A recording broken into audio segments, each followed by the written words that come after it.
Bonjour, voici les tirages de la mi-juin. Pour les énergies astrologiques de cette quinzaine, vous pouvez vous référer à la vidéo que j'ai faite en début de mois puisqu'elle récapitule toutes les énergies jusqu'au 30 juin, le jour de la rétrogradation de Neptune. Alors, concernant ce tirage, vous le savez, le tirage complémentaire que je fais, vous pouvez le voir en adhérant à l'interface payante de YouTube grâce au bouton rejoindre qui est en dessous de la vidéo. Ou alors, vous pouvez me contacter par mail pour connaître les modalités d'achat des vidéos que je propose en vente directe à la manière d'un catalogue. Un dernier point, si vous désirez un tirage personnalisé, vous pouvez me contacter par mail, surtout que je propose à nouveau des créneaux de consultation par téléphone. Bon, allez, on va passer au tirage. Voici donc votre tirage de la mi-juin, Ami Bélier. Du sein de la sagesse des royaumes cachés sont sortis la tisseuse de toile et le garçon au chameau. Vous êtes à un point crucial de vos projets. Vous êtes à un moment déterminant et les cartes vous recommandent d'être conscient des tenants et les aboutissants de la situation pour pouvoir remédier aux difficultés qui se posent à vous. Ici, la juxtaposition de ces deux cartes sur le tirage dit bien que la tisseuse de toile, c'est vraiment une notion intéressante parce que, vous le savez, on a une trame qui va être horizontale, une trame verticale dans un tissage.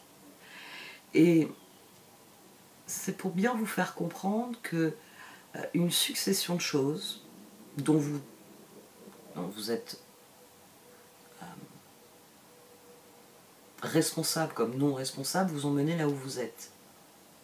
C'est-à-dire qu'il y a des choix que vous avez faits qui vous ont mené là où vous êtes, et puis il y a des circonstances qui vous ont été imposées, ou je veux dire, si au rond-point toutes les routes sont fermées sauf celle-ci, c'est celle-ci que vous allez prendre. La tisseuse de toile, par cette idée d'intrication des fils, montre bien que c'est une somme de forces sur lesquelles nous n'avons pas un total contrôle, mais que toutes ces forces sont unies pour nous placer à un endroit bien précis. C'est une carte qui nous dit à la fois qu'il y a de la fatalité, vous êtes là où vous êtes parce que le destin vous a mené là, parce que vos choix vous ont mené là, mais aussi une carte qui vient vous souligner le pouvoir que vous avez sur les choses, le garçon au chameau. Oui, il y a des choses que l'on ne peut pas changer.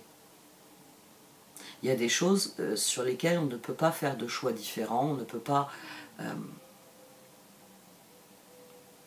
refuser la réalité de ce qui est, tout simplement. Mais le garçon chameau, et tout le tirage vient le dire, vous êtes en droit de vouloir teinter la toile de votre vie de ce que vous aimez. Il y a un exemple que je donne souvent. Alors oui, c'est vrai que la vie vous donne peut-être, je sais pas, plein de choses de couleur jaune. Et c'est une couleur que vous n'aimez pas spécialement. Mais le garçon au chameau vient vous dire que c'est à vous d'ajuster votre comportement pour ne pas subir cette situation, pour changer ce qui ne va pas. Vous pouvez acheter de la peinture et repeindre les objets jaunes en bleu, en vert, en rouge, la couleur que vous voulez. C'est une carte qui vient souligner que vous pouvez fournir des efforts qui vont modifier la trame des choses, la coloration des choses. Mais pour ça, il faut faire preuve de discernement et de minutie. Pour ça, il ne faut pas reculer dans la situation, il faut l'affronter. Parce que ce tirage, il veut que vous affrontiez une situation. On a le roi d'épée, on a la tour, on a le 5 de pentacle, et au dos, on a les 9 de coupe. Au dos de cette position, on avait le 10 de pentacle. 9 de coupe et 10 de pentacle, c'est ce que ce roi d'épée voulait. C'est ce que vous vouliez. Un changement qui vous rende heureux, qui vous épanouisse et qui vous réussisse. 9 de coupe, 10 de pentacle. Vous avez eu 5 de pentacle. C'est-à-dire que le changement n'est pas ce que vous voulez. Sans doute que des choses ont échappé à votre contrôle, et les circonstances, la réalité que vous vivez n'est pas celle que vous auriez voulu. Et vous n'en êtes pas satisfait. Mais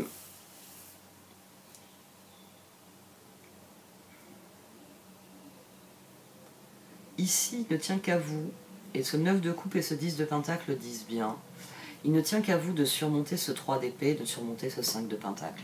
Il ne tient qu'à vous de dire non à ce que vous ne voulez pas.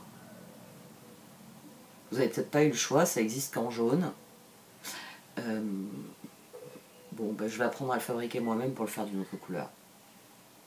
Bon, ben, je vais le décaper, et puis je vais utiliser ces nouvelles peintures révolutionnaires qui font que ça va devenir bleu, vert, rouge, jaune, enfin... Je vais me mettre à chanter du haut du voix. Après tout, c'est les couleurs, hein, c'est les couleurs de l'Afrique. Mais les cartes, elles veulent pas que vous vous résigniez à cette situation. Elles vous disent que le garçon au chameau, que vous pouvez moduler ce qui est en train de se passer, que vous pouvez changer le visage de ce qui se passe, que vous pouvez décider de tirer sur les fils eh bien, sur lesquels vous avez le contrôle.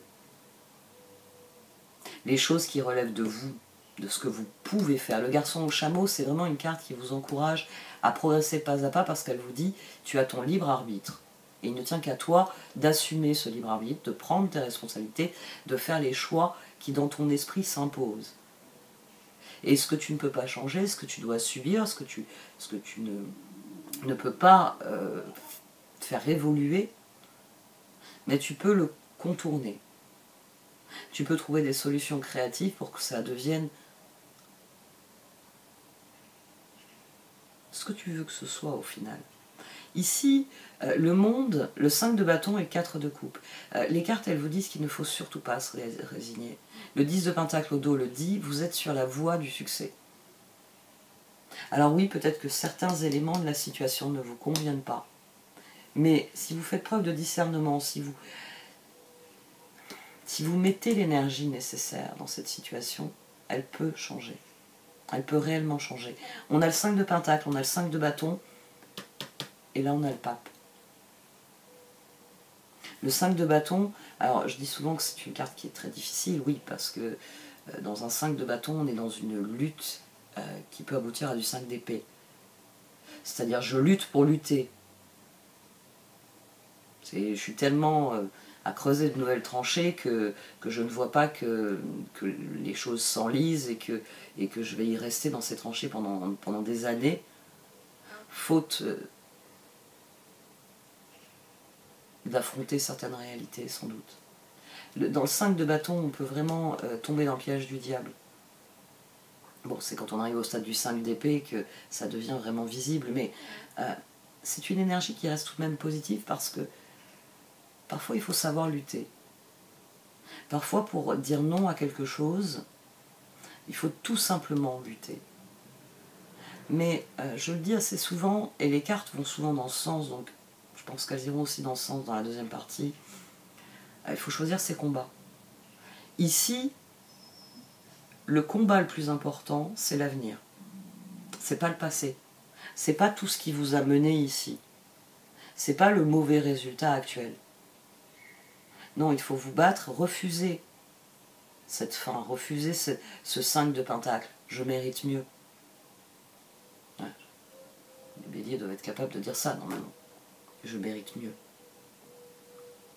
Vous savez dire ça. Ben, là, c'est ce qu'il faut dire. Quelle que soit la situation, il y a des choses sur lesquelles vous n'avez pas le contrôle. C'est la tisseuse de toile. Mais il y a des choses sur lesquelles vous avez le contrôle. Et c'est ces choses-là qu'il faut reprendre en main. Il ne faut pas s'enfoncer dans quelque chose qui ne vous mènera nulle part. Qui va faire du 5 de pentacle, qui va faire du 5 d'épée. Il faut décider de transcender cette situation. C'est pour ça qu'on a le 3 de bâton, le chevalier d'épée, le pape et le 3 d'épée. Parce que oui, cette situation, elle est peut-être désespérante. Et le tableau n'est pas celui que vous auriez voulu. Mais en procédant par étapes, en prenant les responsabilités qui vous incombent, c'est le propre du garçon au chameau, c'est vraiment une carte qui vous dit de regarder la situation et de faire oui, de la remettre, de la rééquilibrer. De quoi suis-je responsable? De quoi ne suis-je pas responsable? Qu'est-ce que je désire changer? Est-ce que ça relève de mes responsabilités? Ou est-ce que ça ne relève pas de mes responsabilités, mais je veux tout de même que ça change? Donc dans quelle mesure puis-je... Ici, c'est sans doute ça la grosse difficulté, c'est qu'il y a un certain nombre de choses qui sont subies. Mais les cartes, elles vous disent que ça ne s'arrête pas là, que ça ne s'arrêtera pas là si vous décidez, sans doute 3 d'épée, de lâcher prise sur ce que vous ne pouvez pas changer, quoi qu'il arrive, et de vous concentrer sur ce que vous pouvez changer, j'ai envie de dire, avec le désir que dans l'avenir, la situation soit tellement différente que ça ait aussi éliminé ce que vous ne pouvez pas changer. Je sais, c'est... On va voir ce qui sort avec les autres cartes, mais...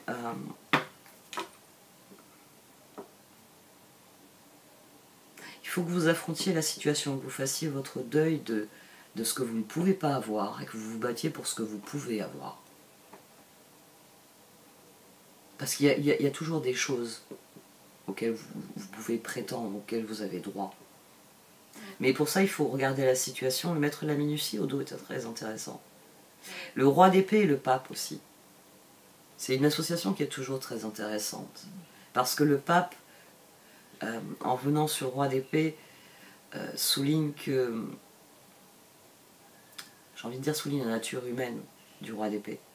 Et le roi d'épée, son gros défaut comme carte, son gros côté négatif, c'est souvent que on va avoir un raisonnement qui est froid, qui est calculateur, et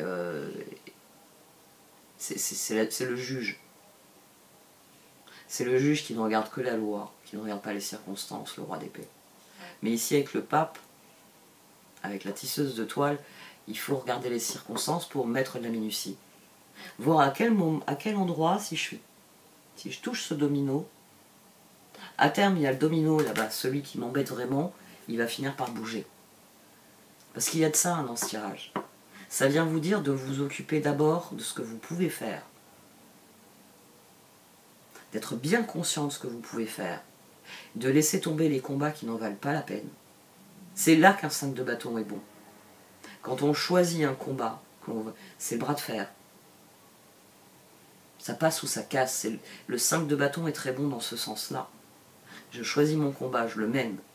Si j'ai une victoire, tant mieux. Si j'ai une défaite, je vais apprendre quelque chose. Et le prochain combat, je le gagne. C'est Rocky, hein, au milieu. On vous demande d'être Rocky. Franchement, moi je reste fan de ces films-là. Il n'y a pas à dire. C'est d'excellents films à tout point de vue. Voici donc le tirage de la seconde partie. Pour ceux d'entre vous qui êtes cancer ou ascendant cancer, l'extension va suivre, puisque nous allons entrer dans votre période anniversaire. Alors, comme je l'ai expliqué au début du tirage, dorénavant les extensions sont disponibles dans l'onglet souscription membres, et quel que soit votre niveau d'abonnement, vous aurez accès à tous les contenus exclusifs. Pour ceux d'entre vous qui préfèrent me payer directement plutôt qu'en passant par le site, vous pouvez me contacter par mail en précisant quelle vidéo vous désirez acheter, et je propose aussi une formule d'abonnement vous permettant de recevoir les liens vidéo dès leur publication si vous préférez. Un très grand merci à tous pour vos marques de soutien. N'hésitez pas à mettre un pouce bleu, à partager mon travail sur les réseaux, à faire un commentaire. Merci de m'avoir écouté. Je vous souhaite le meilleur pour la dernière quinzaine de juin. Au revoir.